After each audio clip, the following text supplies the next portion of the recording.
Hi guys, Cole over at Sky High Helicopters, and today I just wanted to kind of go over starting the Robinson 44 helicopter there. So this is the Raven 1, so it is the carbureted version, so it's just a key start there.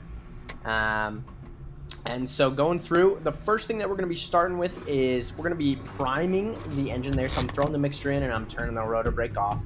Now I'm giving it some priming the engine, which is putting fuel into the engine there. As you can see me twisting the throttle. I just raised the collective up a bit.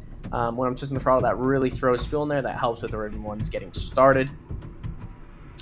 Then once we put that down, we've got to make sure the throttle is off and everything is set there. I've got my battery on now. I'm making sure my circuit breakers are in. All my other gauges are off. And everything is as it should be.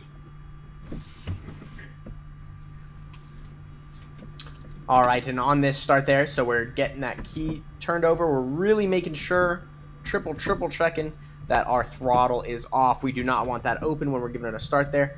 So on this key start, throttle off, area is clear, and we're going to be giving it a key start. So we just turn that key like your car, got that starter light coming on. I didn't get it on this, I did not start it on that first try there.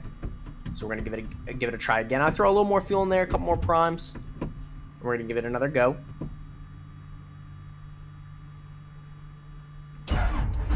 So starter light comes on. Listen for it. Hear that sound. Lights off. Off on the key. Clutch light engaged. Blades are turning with in less than 5 seconds. Alternator switch comes on there. And the helicopter is started.